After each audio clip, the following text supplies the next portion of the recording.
ইয়া ফাত্তাহু 101 বার পাঠ করে ফু দিলে কি হয়? আমি আবারও বলছি, ইয়া ফাত্তাহু 101 বার পাঠ করে ফু দিলে কি হয়? খুবই দামি এবং গুরুত্বপূর্ণ আমলটি। আমলটি আপনি শিখে রাখুন, আপনার কাজে লাগবে। আমলটি কখন কিভাবে করবেন, কোন নিয়মে করবেন, আমলটি করে কিভাবে আপনি উপকৃত হবেন আমি বলে দিচ্ছি। তাই বিস্তারিত জানার জন্য, আমলটি শিখে রাখার জন্য ভিডিওটি না টেনে না কেটে ধৈর্য এবং মনোযোগ সহকারে শেষ পর্যন্ত আপনি দেখতে থাকুন। অবশ্যই আপনি এর ফলাফল দেখে আনন্দে আত্মহারা হয়ে যাবেন এবং সঠিক নিয়মে আমলটি করতে পারবেন। আর যখন আমলটি করে ফলাফল দেখবেন, তখন আপনি আনন্দে আত্মহারা হয়ে যাবেন। আপনার চেয়ে আনন্দের আর কেউ থাকবে না।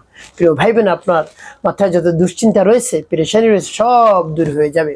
আমলটি আপনি করে দেখুন না কি হয়। আমলটি কেমন করে করবেন? শুরুতে উত্তম নামে পবিত্রতা অর্জন করে উত্তম পোশাক পরিধান করবেন।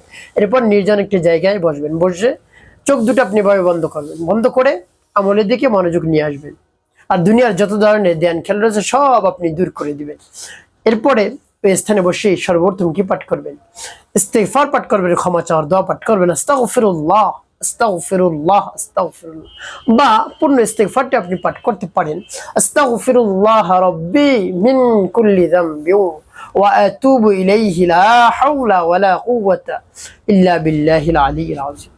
এবং যখন ইস্তিগফার পাঠ করা হয়ে যাবে, এরপরে আপনি 3 বার দুরূদ শরীফ পাঠ করবেন, সাল্লাল্লাহু আলাইহি ওয়াসাল্লাম সাল্লাল্লাহু আলাইহি ওয়াসাল্লাম সাল্লাল্লাহু আলাইহি ওয়াসাল্লাম। ইস্তিগফার দুরূদ শরীফ যখন পাঠ করা হয়ে যাবে, এরপরে আপনি সেই নামটি পাঠ করবেন। প্রিয় ভাই বোনেরা, একটি কথা আপনাকে মনে রাখতে হবে, আল্লাহ রাব্বুল আলামিন সবচেয়ে বেশি খুশি হয়ে যান তার নাম যদি আপনি নিতে পারেন। আল্লাহ রাব্বুল আলামিন নিজে জানিয়ে দিয়েছেন, বান্দা আমার সুন্দর সুন্দর নাম ধরে ধরে তোমরা ডাকো, যদি ডাকো আমি সাথে সাথে উত্তর দিই, সুবহানাল্লাহ ওয়া বিহামদিহি। তাই আপনি তার নাম ডাকুন, দেখবেন আপনার সকল চাহিদা আল্লাহ রাব্বুল আলামিন পূরণ করে দিয়েছেন। তাই দেখুন, একটি উদাহরণ ধরে বুঝবেন। আপনি একজন অভিভাবক, আপনি পিতা, আপনি মাতা, আপনার সন্তান যদি আপনাকে মা বলে বাবা বলে ডাকে, কত আপনার হৃদয়টা জুড়িয়ে যায়। তেমনি ভাবে আল্লাহ রাব্বুল আলামিনকেও যদি কোনো বান্দা ডাকে, জিকির করে, তার নামের তাসবিহ আদায় করে, তাহলে তিনি খুশি হয়ে যান। যা চাইবে সাথে সাথে তাই আল্লাহ রাব্বুল আলামিন দান করেন। প্রিয় ভাই বোনেরা, তাই এই নামটি আপনি পাঠ করুন। নামটি পাঠ করে পরবর্তী কি করবেন, কোন উদ্দেশ্যের জন্য পাঠ করতেছেন আমি বলে দিচ্ছি। আগে নামটি বলে নেই। বিসমিল্লাহির রহমানির রহিম। ইয়া ফাত্তাহু ইয়া আল্লাহ, ইয়া ফাত্তাহু ইয়া আল্লাহ, ইয়া ফাত্তাহু ইয়া আল্লাহ, ইয়া ফাত্তাহু ইয়া আল্লাহ। তবে যখন পাঠ করা হয়ে যাবে, এরপর আপনি ফু দেবেন। তারপর আপনি আবার পাঠ করবেন, ইয়া ফাত্তাহু ইয়া আল্লাহ,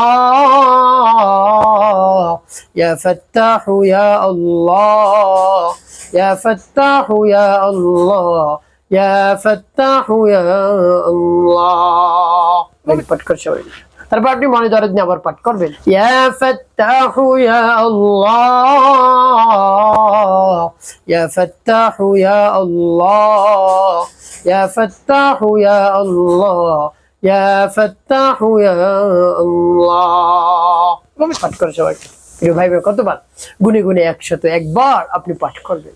শেষে 5 বার দুরূদ ইব্রাহিম পাঠ করুন, আল্লাহুম্মা সাল্লি আলা মুহাম্মাদ ওয়া আলা আলি মুহাম্মাদ কামা সাল্লাইতা আলা ইব্রাহিম ওয়া আলা আলি ইব্রাহিম ইন্নাকা হামিদুম মাজিদ। আল্লাহুম্মা বারিক আলা মুহাম্মাদ ওয়া আলা আলি মুহাম্মাদ কামা বারাকতা আলা ইব্রাহিম ওয়া আলা আলি ইব্রাহিম ইন্নাকা হামিদুম।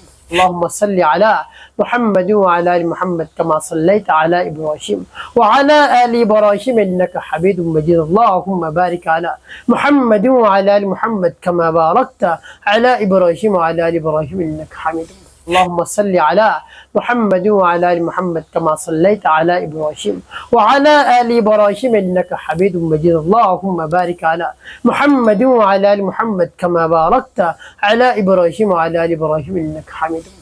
এবং যখন দুরূদ ইব্রাহিম পাঠ করা হয়ে যাবে, দুটি ফু দেবেন। প্রিয় ভাই বোন, আপনার আমলটি করা শেষ।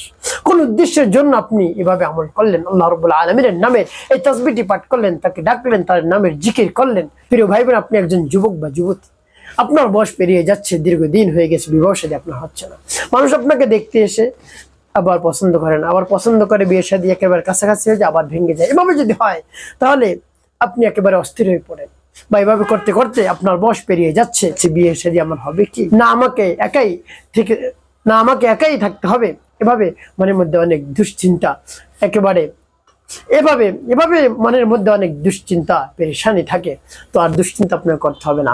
আপনি একেবারে দ্রুত সময় বিবাহ শাদী হয়ে যাবে, আপনার একেবারে দ্রুত সময় বিবাহ শাদী হয়ে যাবে, ভালো পাত্র পাত্রী আপনি পেয়ে যাবেন, ভালো ছেলে পাবেন, ভালো মেয়ে পাবেন, আল্লাহ রাব্বুল আলামিন ব্যবস্থা করে দিবেন, আপনার দাম্পত্য জীবনকে সুখময় করে দিবেন, আপনার জীবন সঙ্গিনীকে আল্লাহ রাব্বুল আলামিন অতি সহজেই মিলিয়ে দিবেন, আপনি কল্পনাও করতে পারবেন না।